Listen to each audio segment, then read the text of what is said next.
Olá pessoal, tudo bem? Eu estou gravando esse vídeo para falar um pouquinho sobre patrimônio cultural, porque você sabe que no dia 17 de agosto se comemora o Dia do Patrimônio Cultural, patrimônio histórico, nacional, enfim, qualquer definição. Você sabe também que esse dia 17, o fato de se comemorar no dia 17 do patrimônio, é uma homenagem ao Rodrigo Melo Franco de Andrade. Você lembra do Rodrigo Melo Franco de Andrade, né? Inclusive ele chefiou o IPHAN, ele foi chefe do IPHAN por muito tempo. Você também sabe o que é IPHAN, né?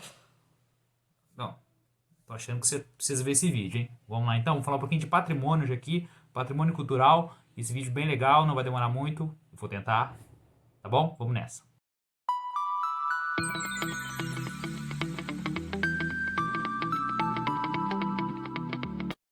Bem, vou colocar uma definição aí na tela. A palavra patrimônio, ela está associada à herança, a bens, a uma coisa que se deixa para alguém, né? Como você pode deduzir. E quando a gente fala em patrimônio cultural, é uma herança cultural, são elementos que gerações passadas deixaram para o presente. E esses elementos, eles nos pertencem. Então, a cultura de um lugar pertence às pessoas daquele lugar. Desse modo, uma construção, uma manifestação cultural, uma dança, uma receita, uma técnica, tudo isso que integra e forma um patrimônio cultural é uma herança cultural, é um bem cultural, é um patrimônio cultural que foi deixado lá, por quem viveu lá no passado, sua tataravó, sua bisavó, foi deixado para você. Normalmente, quando a gente pensa em patrimônio cultural, a gente costuma de imediato pensar no patrimônio material. E o que é o patrimônio material? É aquilo que pode se tocar. Um palácio, uma construção, uma ponte, uma igreja, enfim.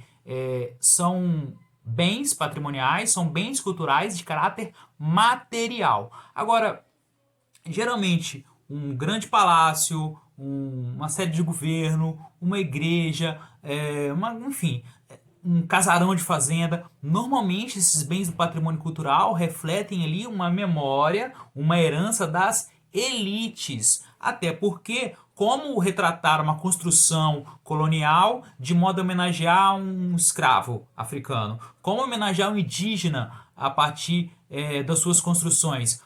O lugar que eles ocupavam naquele espaço, naquele contexto, não lhes permitiu erguer grandes construções. Era possível para um escravo africano no Brasil, no século XVIII, XVII, XIX, enfim, era possível ele construir um palacete, sendo que eles viviam amontoados em senzalas, construídos próximo à casa grande, com materiais mais simples, sem nenhum luxo. Você acha que as senzalas estão de pé hoje? E mesmo assim, será que as senzalas retratam a trajetória desses grupos aqui ou retratam somente uma trajetória de dominação? Então, o patrimônio material, ele revela quase sempre um patrimônio que é da elite.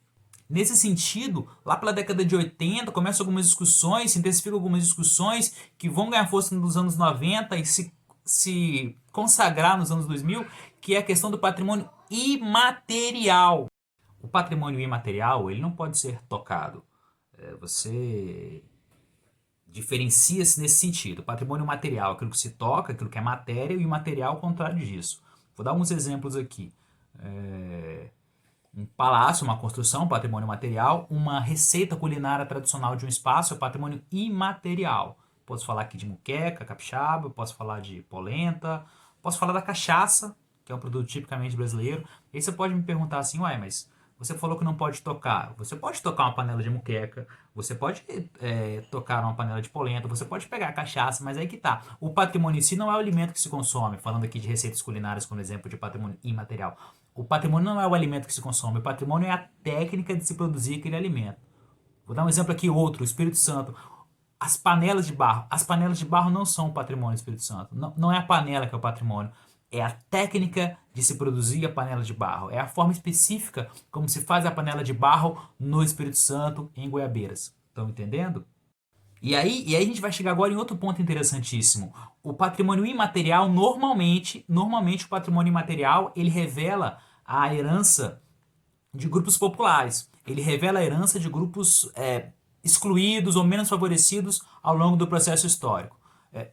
Isso quer dizer que a elite não pode produzir patrimônio imaterial? Não, a elite pode produzir patrimônio imaterial, mas normalmente o patrimônio imaterial está associado a grupos populares. E o patrimônio material, construções, matéria, o patrimônio material associado às elites. Normalmente é isso. Eu posso citar outros exemplos aqui para você entender. Uma construção, um palácio, uma sede de governo associada à elite, uma casa grande de fazenda associada à elite. Agora eu vou falar samba, patrimônio imaterial, capoeira, patrimônio imaterial, muqueca capixaba, patrimônio imaterial. São elementos normalmente associados à cultura negra, à cultura indígena, ao longo da formação da história do Brasil. Então, quando eu falo de patrimônio imaterial, quando se abrange o conceito, porque antigamente a noção de patrimônio cultural estava focado só na beleza artística das construções. Quando você alarga isso, de certa forma, você democratiza a proteção ao patrimônio. Você está dizendo para a sociedade que o patrimônio é ser protegido, o patrimônio das elites, mas também o patrimônio das camadas populares. Daí a importância de você preservar o Congo, o samba, a capoeira, o forró, receitas culinárias e tudo mais. E quando você quer proteger um patrimônio, você usa o conceito de tombamento. Isso pode até gerar confusão, porque as pessoas pensam assim, você não quer preservar o imóvel? Por que você fala tombar? Porque tombar para mim é derrubar. Então vamos na origem da palavra. Tombamento tá ligado ao termo tombo. Tombo em Portugal, tombar em Portugal é registrar, arquivar, guardar. Inclusive tinha lá um prédio chamado Torre do Tombo, que era um grande arquivo onde se guardava registros importantes da história portuguesa. Então, você tinha a Torre do Tombo em Portugal, que era associada a registro, a guardar, a preservar, e aí você usou o termo tombo e importou ele para o Brasil, tombamento. Então, quando você fala em proteção, em patrimônio histórico, patrimônio cultural no Brasil, você fala em tombamento. Tombamento, então, está associado a registrar, a arquivar, a guardar. Então, tombamento, por mais paradoxal que possa parecer, se você quer preservar um patrimônio, como você fala em tombar, já que tombar é derrubar, mas tombar nesse sentido de patrimônio é outra coisa. É você preservar, é você guardar, é você registrar a importância daquilo. Então, quando você quer proteger um patrimônio material, você fala em tombamento. É um conceito importante aí para você guardar. Quando você fala em patrimônio imaterial, as danças, o folclore, as receitas culinárias, quando você fala em patrimônio imaterial, você não usa o termo tombar, você usa o termo registrar. Então, você fala em tombamento de patrimônio material e registro de patrimônio imaterial, ok? Então, a proteção ao patrimônio material é tombamento e ao imaterial é registro. Agora, por que o Rodrigo Melo de Franco de Andrade, Rodrigo Melo Franco de Andrade é importante, como eu falei lá no começo de vídeo? Porque ele estava no pontapé inicial, na trajetória inicial da proteção ao patrimônio no Brasil. Lá na década de 30 era Vargas, a industrialização avançava, a urbanização avançava.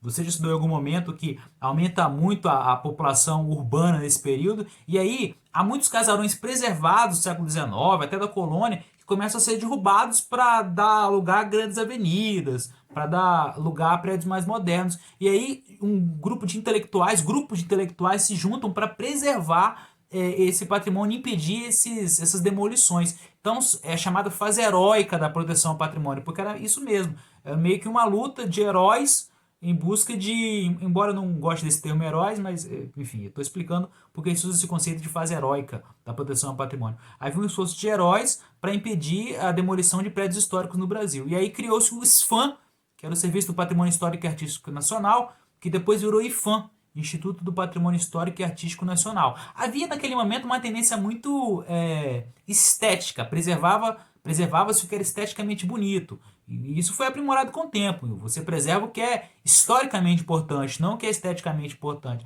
Agora, ainda assim, ainda que houvesse uma visão muito restritiva do que devia ser preservado naquele momento, não dá para negar que houve uma importância dessas pessoas no sentido de impedir que muitos patrimônios históricos do Brasil, patrimônios culturais, fossem perdidos naquele momento. E aí, eu falo de intelectuais como, além do Rodrigo, né? Você pode falar de Gilberto Freire, Mário de Andrade, Carlos Drummond de Andrade, Manuel Bandeira, Sérgio Buarque de Holanda, tá vendo? Então, um grupo de notórios, vamos dizer assim, que se uniu naquele momento para impedir a demolição e a perda de vários patrimônios históricos do Brasil. Mas, aliás, o IFAM ele é responsável pelo patrimônio nível federal, e aí você tem nos estados e municípios órgãos locais que cuidam também do patrimônio, enfim, no âmbito estadual e municipal. Então é isso, pessoal. Espero que tenha ficado claro. Acho que essa aula foge um pouquinho da questão cronológica, né, de temas que nós íamos trabalhando, mas eu achei importante trabalhar isso nessa semana. Inclusive, eu acho que vou escolher outros temas e trabalhar também. Então é isso, o patrimônio histórico patrimônio cultural é pertencimento, é uma herança que foi deixada por outras gerações. E como herança ela precisa ser cuidada, precisa ser preservada, senão ela acaba. E o patrimônio material, quando eu falo em proteção, é a manutenção daquele imóvel, é manter aquilo de pé e em condições. Agora, quando eu falo em patrimônio imaterial, preservar o patrimônio imaterial é também uma questão social, porque isso tem a ver com dar condições àqueles grupos para manter sua manifestação. E como eu disse no decorrer do vídeo, esses grupos geralmente são grupos mais simples, são grupos com vulnerabilidades sociais e que têm dificuldade para manter sua manifestação. Essas manifestações existem hoje, manifestações populares existem hoje, graças aos esforços dessas pessoas.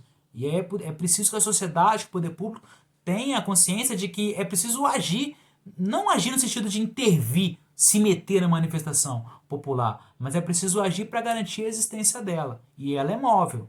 Ela é móvel. Isso é um outro parênteses que eu queria abrir aqui.